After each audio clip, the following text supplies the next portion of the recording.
Bismillahirrahmanirrahim. Assalamualaikum warahmatullahi wabarakatuh. Terima kasih teman-teman atas perhatiannya. Hari ini kita sudah masuk pertemuan 10 ya, dengan tema prediksi penjualan. Namun sebelumnya silakan bisa absen terlebih dahulu di Mail Nusa. Silakan dicek kembali yang sudah merasa absen, dicek kembali apakah sudah masuk atau belum untuk rekap absensinya. Jadi kita langsung saja masuk ke materi mengenai peramalan penjualan. Di sini menurut ahli yaitu Nasution tahun 2006 pada bukunya di halaman 235 di mana peramalan adalah proses untuk memperkirakan berapa kebutuhan di masa datang yang meliputi kebutuhan dalam ukuran kuantitas, kualitas, waktu, dan juga lokasi yang dibutuhkan dalam rangka memenuhi permintaan barang ataupun jasa. Di sini yang perlu di-highlight itu adalah memperkirakan kebutuhan di masa datang, di mana yang diperkirakan berupa ukuran kuantitas, yaitu jumlah barang yang akan diproduksi, kemudian kualitas barangnya, waktu produksi, dan juga lokasi. Lokasi ini bisa meliputi lokasi eh, pemasarannya ya, lokasi untuk menjual produknya. Kemudian, ramalan penjualan ini bisa juga diartikan sebagai proses aktivitas, yaitu memperkirakan produk yang dijual di masa mendatang dalam keadaan tertentu, dibuat berdasarkan data yang pernah terjadi atau mungkin terjadi. Jadi, di sini kita menggunakan data-data yang sudah pernah terjadi. Data-data masa lalu yang kita kumpulkan, kemudian kita nanti analisis data tadi yang sudah dikumpulkan untuk bisa memprediksi ataupun memperkirakan hasil penjualan di masa mendatang. Kemudian, ramalan penjualan juga bisa diartikan sebagai teknik proyeksi tentang tingkat permintaan konsumen pada suatu periode tertentu dengan mempergunakan asumsi tertentu, yaitu segala sesuatu berjalan seperti masa lalu. Ini tadi. Jadi, ketika kita memperkirakan sesuatu hal, meramalkan atau memprediksi, itu kita pakai data-data di masa lalu. Sehingga nantinya eh, untuk peramalan penjualan itu tadi seperti kita berjalan di masa lalu karena kita pakai data-data dari data yang pernah terjadi. Kemudian untuk peramalan penjualan itu bisa dikatakan sebagai perkiraan penjualan juga atau kita sebut sales forecasting di mana pengertiannya adalah upaya untuk memprediksi penjualan di masa depan untuk jangka waktu tertentu dan dengan asumsi dasar tertentu. Jadi ada asumsinya, bukan hanya data saja yang kita proses, kita olah, tapi juga ada waktu, jangka waktunya kita tentukan, kemudian ada asumsinya juga.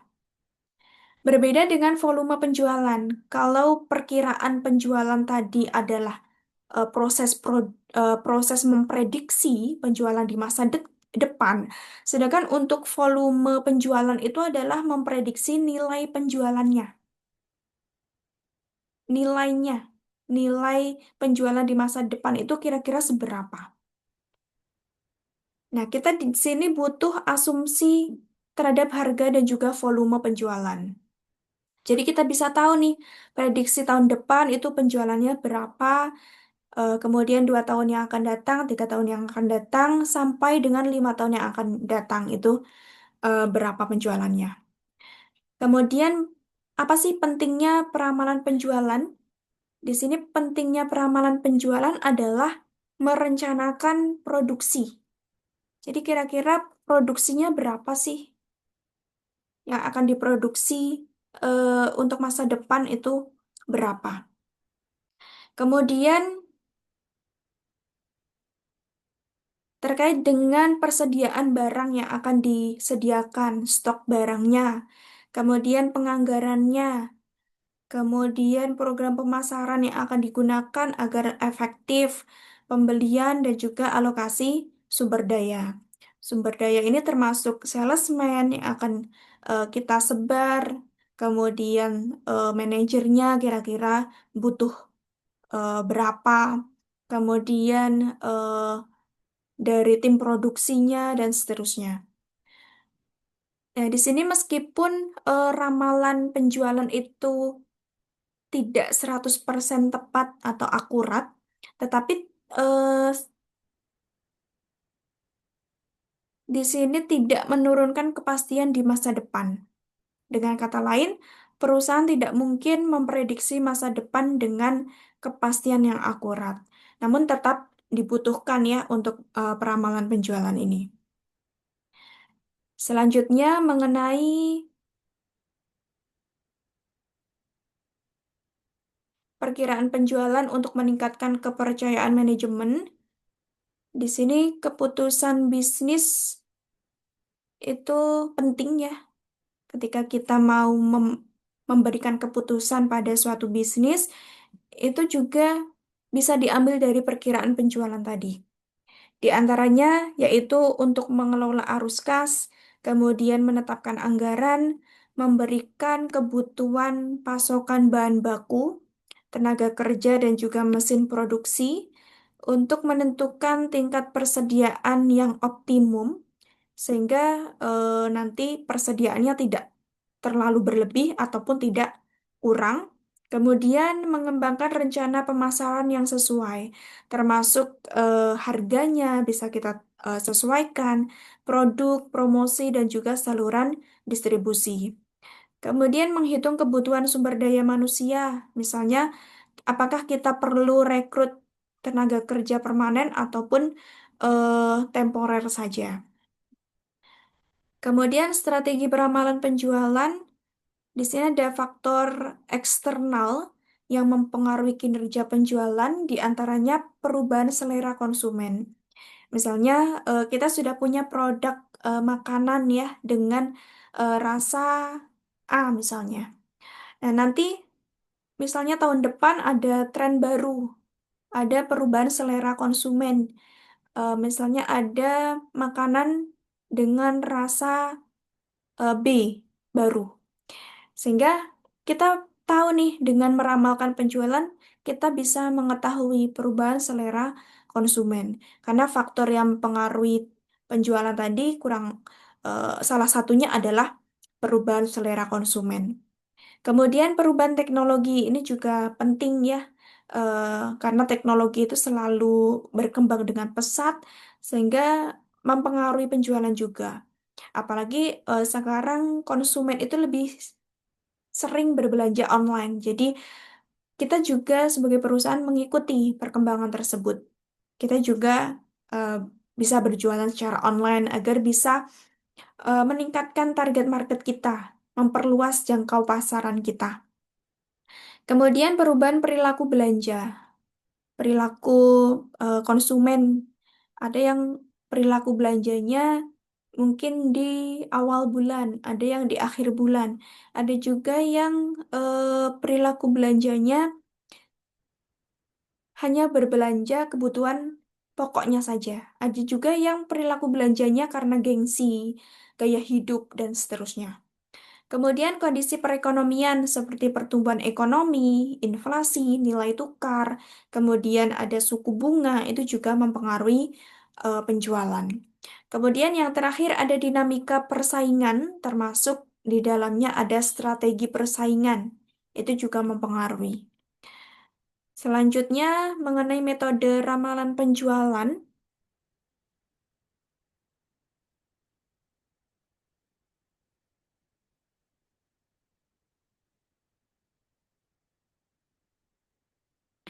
metode ramalan penjualan di sini ada tiga. Yang pertama judgment method atau metode non-statistikal. Namanya judgment, jadi berdasarkan pendapat seseorang. Di sini untuk pendapat itu dari salesman, dari tenaga penjual diminta untuk mengukur apakah ada kemajuan atau kemunduran dan segala hal yang berhubungan dengan tingkat penjualan pada daerahnya masing-masing. Karena salesman itu kan punya daerahnya masing-masing ya. Ada yang di plot di Jabodetabek, ada juga di luar Jawa, ada yang di luar negeri. Jadi mereka salesman ini bertugas untuk mengukur apakah di daerahnya itu mengalami kemajuan atau kemunduran, ada tingkat penjualan atau tidak. Kemudian yang kedua, pendapat dari sales manager. Jadi eh, pada umumnya estimasi kepala bagian penjualan itu lebih objektif karena akan mempertimbangkan beberapa faktor. Kemudian pendapat para ahli. Di sini misalnya estimasi yang dilakukan oleh salesman dan juga sales manager itu bertentangan atau ada selisih. Sehingga perusahaan perlu mempekerjakan ataupun menggunakan jasa konsultan untuk menengahi tadi. Misalnya dari pendapat salesman, sales manager, ataupun konsultan ternyata masih kurang membantu ya dalam memperkirakan penjualan. Di sini kita butuh survei konsumen. Kita minta pendapat dari konsumen kita. Caranya dengan memberikan survei ataupun penelitian kepada konsumen. Selanjutnya yang kedua adalah metode statistikal atau metode kuantitatif, meliputi analisis tren yang terdiri dari penerapan garis tren bebas, digunakan untuk analisis pendahuluan, seperti memberikan gambaran awal dari suatu permasalahan yang akan dihadapi. Kemudian ada penerapan garis tren dengan metode setengah rata-rata atau semi average. Di sini digunakan untuk keperluan peramalan dengan membentuk persamaan seperti analisis regresi. Kemudian penerapan garis tren secara matematis eh, dibagi lagi menjadi tiga. Yang pertama metode momen atau metode garis lurus digunakan untuk keperluan peramalan dengan membentuk persamaan yaitu Y sama dengan A plus BX.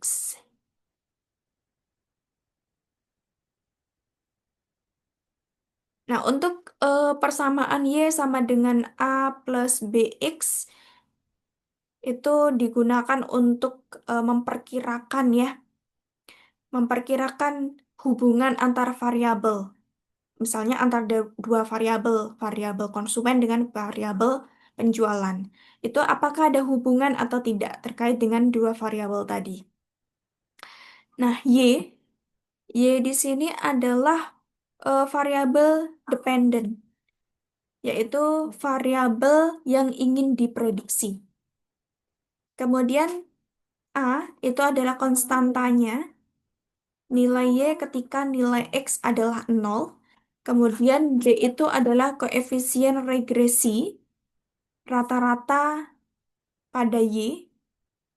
Kemudian X itu adalah variabel independen, variabel yang mempengaruhi.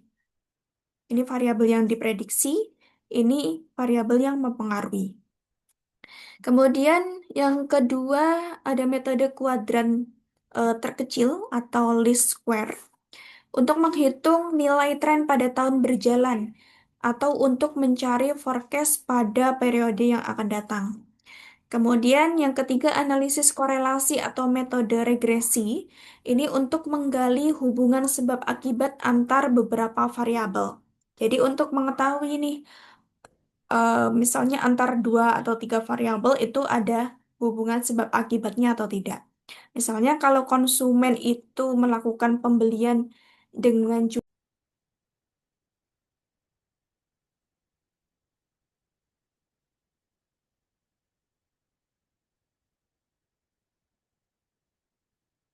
Oke, di sini yang ketiga ada metode analisis korelasi atau metode regresi digunakan untuk menggali hubungan sebab akibat antar beberapa variabel. Misalnya ada variabel konsumen dan juga variabel penjualan gitu ya. Nah, konsumen ini itu melakukan pembelian sejumlah berapa kali. Itu apakah menentukan penjualan atau tidak? Menentukan banyaknya penjualan atau tidak. Itu adalah metode regresi. Di sini untuk perubahan tingkat penjualan yang akan terjadi tidak hanya ditentukan oleh pola penjualan, tetapi juga ditentukan oleh faktor lain. Kemudian selanjutnya metode yang ketiga yaitu specific purpose, metode dengan cara khusus untuk meramalkan penjualan dengan menggunakan analisis market share, kemudian analisis produk line dan juga analisis pengguna akhir model kuantitatif. Kemudian faktor yang mempengaruhi pemilihan peramalan penjualan, di antaranya ada sifat produk, yaitu sifat produk yang dihasilkan oleh perusahaan. Apakah produk ini bisa bertahan dalam jangka waktu panjang atau hanya dalam jangka waktu pendek saja? Kemudian yang kedua, metode distribusi. Di sini menitik beratkan pada metode distribusi yang dipakai oleh perusahaan. Letak perusahaan itu apakah dekat dengan pasar atau dekat dengan bahan baku. Kemudian luas usaha ini dilihat dari posisi perusahaan pada pasar.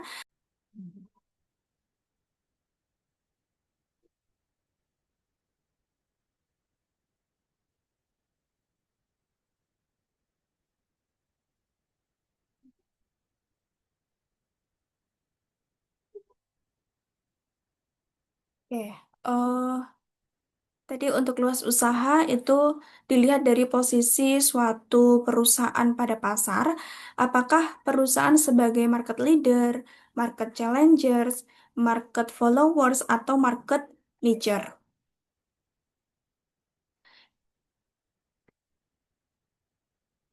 Kemudian untuk persaingan, ini setelah mengetahui posisi perusahaan, bagaimana tingkat persaingan dengan perusahaan pesaing. Kemudian yang kelima, data historis yang tersedia. Ini adalah data eh, yang dimiliki oleh perusahaan minimal 5 tahun terakhir.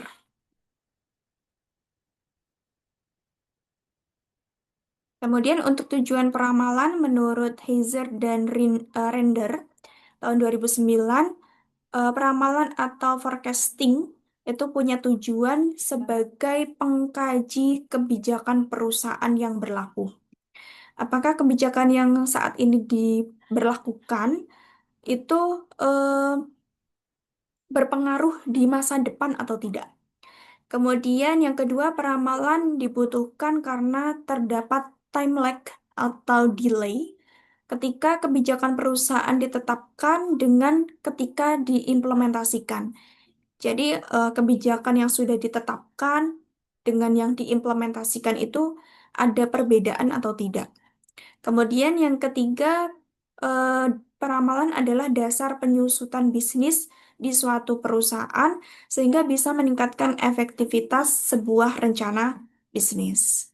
Oke, mungkin itu untuk materi hari ini terkait dengan eh, prediksi penjualan atau disebut peramalan penjualan atau disebut perkiraan penjualan sama saja. Intinya adalah eh, memperkirakan atau memprediksi penjualan di masa depan dengan ditentukan berdasarkan jangka waktu tertentu, dengan asumsi dasar tertentu, dan pastinya kita butuh data dari masa lalu agar bisa kita analisis untuk memprediksi penjualan di masa depan. Mungkin itu saja materi dari saya yang bisa saya sampaikan. Kurang lebihnya mohon maaf. Wassalamualaikum warahmatullahi wabarakatuh.